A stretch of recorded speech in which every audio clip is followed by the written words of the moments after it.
When they woke up, Nick handed Samantha 5,000 Kenya shillings and a bottle of champagne. He then drove her and her friends back to the bus stage where they could catch a ride back to Kayole. As the bus rattled along the dusty roads, Samantha couldn't stop thinking about Nick. His kindness and the luxury of his lifestyle were unlike anything she had ever experienced. She then went about her life as usual, but the memory of Nick lingered in her mind.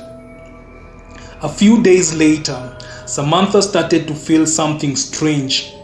Every night when she went to sleep, she would dream of Nick. In her dreams, he would come to her bed and sleep with her.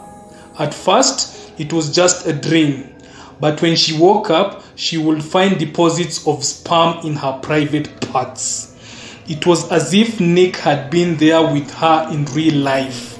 She dismissed it as a bizarre coincidence, but the same thing happened again the next night and the night after that.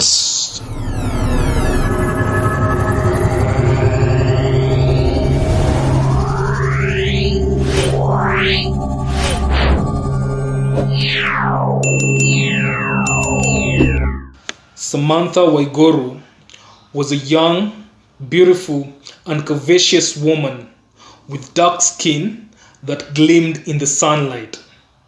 Born and raised in the impoverished town of Kayole in Nairobi, Kenya, Samantha was a third-year student at the Cambridge Institute of Management, where she studied business. Despite her humble beginnings, she had big dreams and a lively spirit. Like many young students, Samantha enjoyed going out and partying with her friends, always seeking a bit of fun amidst the stress of her studies. One night, Samantha and her friends decided to treat themselves to a night out at the elite Villa Rosa Kempinski Hotel near Chiromo Road. The hotel was a far cry from the bustling, crowded streets of Kayole. It was a place of luxury where the rich and powerful mingled, and for Samantha and her friends, it was a chance to escape reality for a while. They were already tipsy when a tall, muscular man with a sleek Nigerian accent approached them. He introduced himself as Nick Adeyanju. He was casually dressed but exuded an air of confidence that made him stand out. Nick asked the girls what they were drinking, and in unison, they all answered Hennessy. Without hesitation, Nick ordered 6 bottles of Hennessy and 2 large meat platters. The girls were in awe. They had never seen such generosity from a stranger before. Nick then turned to Samantha and struck up a conversation. He told her he worked online as a cryptocurrency trader and that he had been watching her for a while. He mentioned that he had seen her with her boyfriend around the hotel before, but was still interested in being her friend with benefits. Samantha was flattered by the attention and, though a little hesitant, admitted that she did have a boyfriend. However, she agreed to be friends with Nick. With that settled, Nick invited Samantha and her 3 friends to his house in the exclusive Kilimani estate for a private party. The girls, already thrilled by the night's events, eagerly agreed.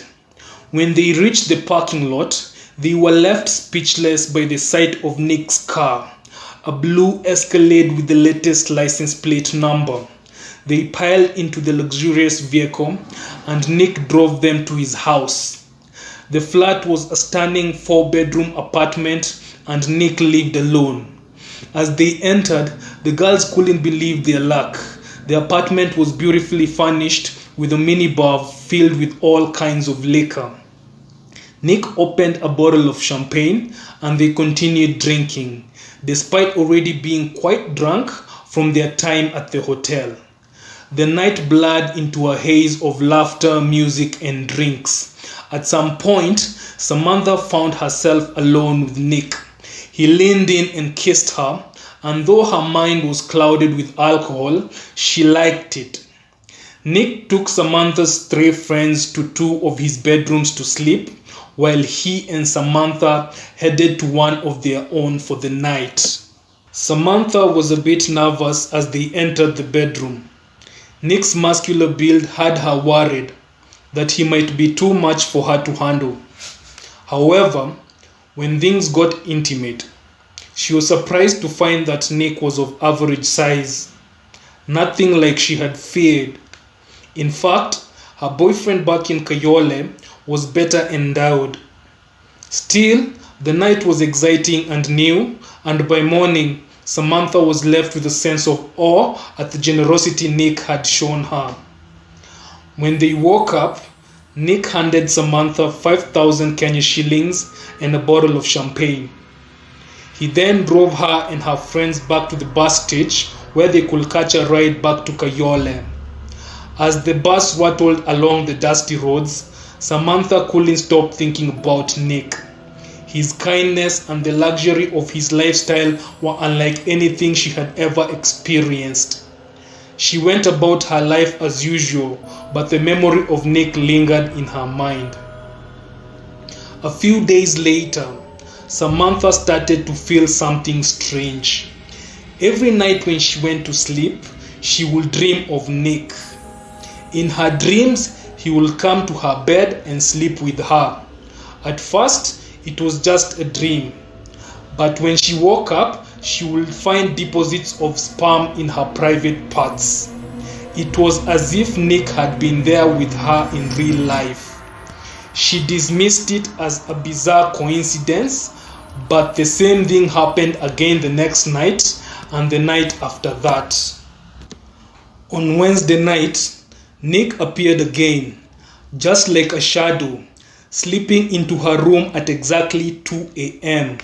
He asked her if she remembered him, and before she could respond, he was on her and they were making love again.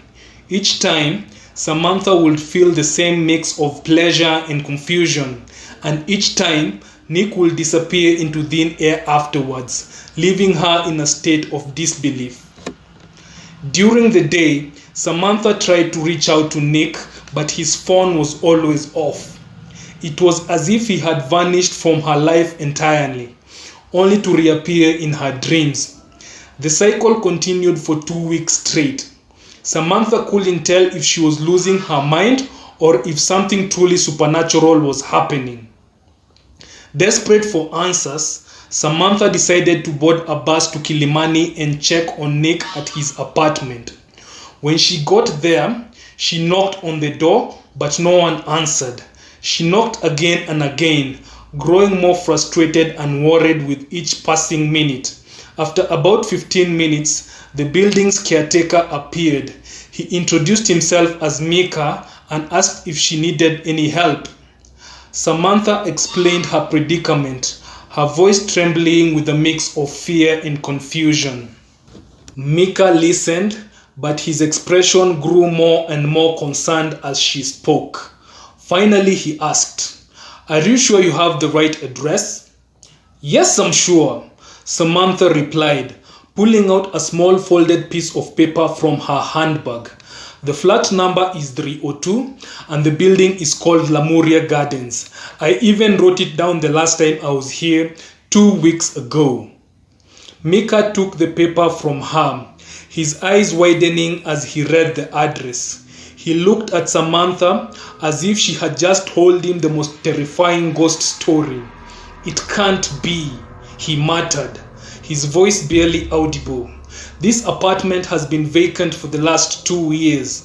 "What do you mean?" Samantha asked, her heart pounding in her chest. "The man you described, Nick Adeyanju. He fits the description of the last tenant who lived here," Mika said, his voice shaking. "Yes, he was a Nigerian man. I remember him well. But he died 2 years ago in this very apartment. I was here when the cops came and picked up his body. I saw his corpse with my own eyes." Samantha felt the blood drain from her face. "What? What are you saying?" Mika stared at her, his face pale with fear. "What I'm saying is, What you're telling me is impossible. Are you playing some kind of prank? Because if you are, it's not funny. But Samantha wasn't laughing. Her world spun as she tried to process what she had just heard. The man she had been with, the man who had visited her in the dead of the night, was he really dead? If so, then what had been happening to her? She felt a cold shiver run down her spine as the reality of the situation began to sink in. What was going on? Was she being haunted? Was Nick's ghost tormenting her? Samantha didn't know what to believe anymore. But one thing was certain: her life was never gonna be the same again. The caretaker Mika looked at her with concern, his earlier suspicion replaced by genuine worry. "Miss, I think you should leave," he said softly. "Whatever is happening here is not normal. Maybe you should talk to someone, a priest or an elder. This is not something you should handle alone." Samantha nodded slowly, her thoughts still scattered. She needed to get out of there. Without another word, she turned and walked away from the apartment, her legs feeling weak beneath her. As she descended the stairs, she could feel Mika's eyes on her, but she didn't look back. The bus ride back to Kayole was a blur. Samantha sat in silence, her mind replaying the events of the past few weeks.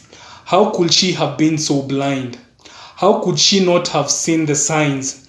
The way Nick would disappear after their encounters, his phone always being off, the strange dreams. Everything suddenly made sense. She had been involved with something far beyond her understanding, something dark and supernatural.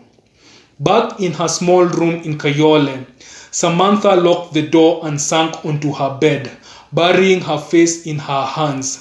The memories of Nick's touch, his voice, and his presence haunted her. She had been drawn to him, enchanted by his charm and generosity, but now she realized it had all been an illusion. She had been deceived by a ghost, a restless spirit that had somehow found its way into her life. For the next few days, Samantha tried to go about her life as usual, but she couldn't shake the feeling that she was being watched. Every time she closed her eyes, she saw Nick's face, heard his voice whispering in her ear. She became paranoid, constantly looking over her shoulder, expecting him to appear at any moment. The once lively and carefree young woman was now a shadow of her former self, consumed by fear and confusion. One evening, as the sun dipped below the horizon, casting long shadows over the dusty streets of Kayole, Samantha received an unexpected visit.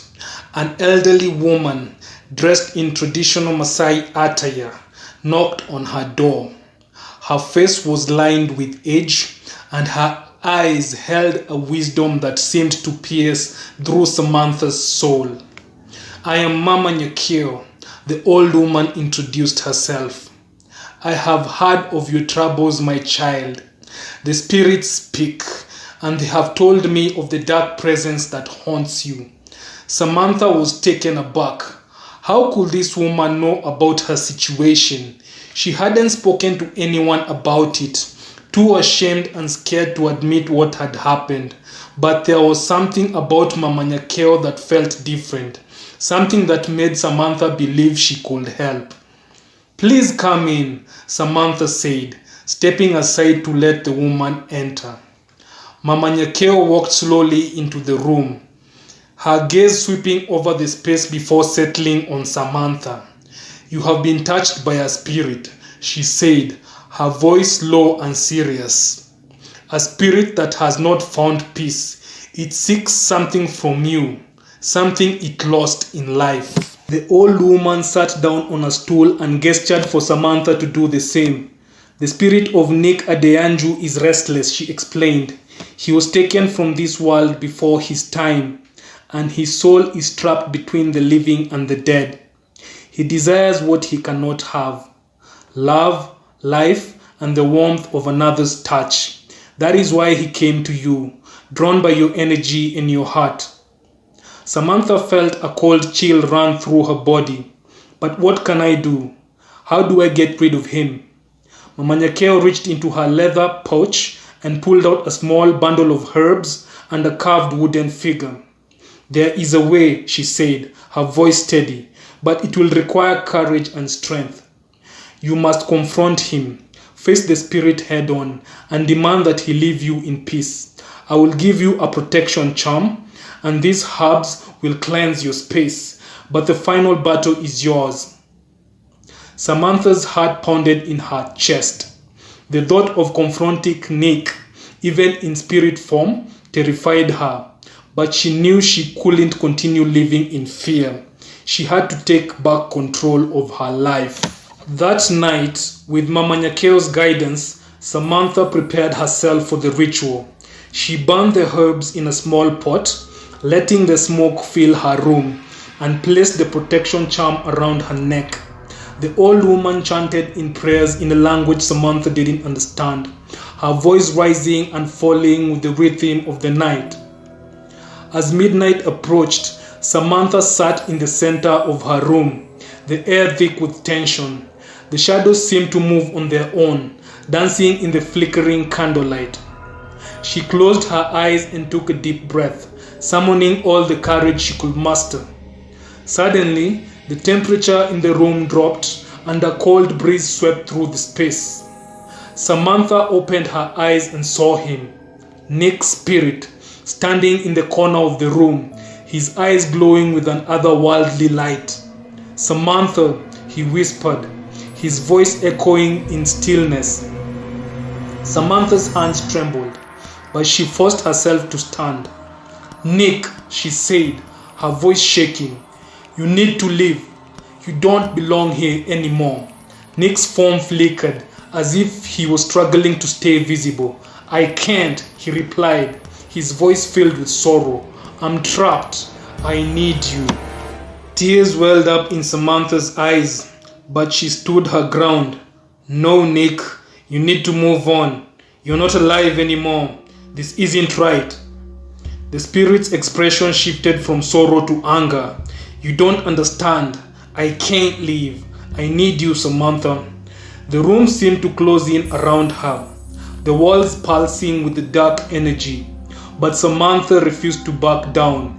She clutched the protection charm around her neck and shouted, You need to go. Leave me in peace. Nick let out a guttural cry, the sound reverberating through the room. His form began to fade, his presence growing weaker with each passing second. Samantha continued to shout, her voice gaining strength as she demanded his departure. Finally, with one last anguished scream, Nick's spirit dissolved into nothingness, leaving the room eerily silent. The temperature slowly returned to normal and the oppressive energy lifted, replaced by a sense of calm and relief. Exhausted, Samantha collapsed onto her bed, tears streaming down her face. It was over. The nightmare was finally over. The next morning, Mama Nyakeo returned to check on Samantha. The old woman smiled warmly when she saw the young woman's peaceful expression. You did well, my child, she said. The spirit has been laid to rest. You can now live your life in peace. Samantha nodded, feeling a sense of closure. The weight that had been pressing on her chest for weeks was finally gone. She thanked Mama Nyakeo for her help, knowing that she will never forget the lessons she had learned. As the days passed, Samantha slowly returned to her normal routine. She continued her studies at the Cambridge Institute of Management, but with a newfound sense of purpose and strength. The experience had changed her, made her more resilient and aware of the unseen forces that exist in the world. Though the memory of Nick would always linger in the back of her mind, she knew that she had done the right thing. She had faced her fears, confronted the unknown, and emerged victorious. And with that, she was finally free to move on with her life. But sometimes, late at night, when the wind howled outside her window and the shadows danced on the walls, Samantha would think of Nick and wonder where the spirit had gone. Was he at peace, or was he still wandering the earth, searching for something he could never find? She would never know for sure, but one thing was certain: Samantha Waiguru would never be the same again, and in the quiet moments when she was alone with her thoughts, she would whisper a silent prayer for the restless soul that had touched her life in ways she could never have imagined. Well, that is it for now. It has been me, your narrator, Dave Humble. Of course, I'll be seeing you soon with more stories, so keep it locked. Share, like, and subscribe, and tell a friend to tell a friend. Bye.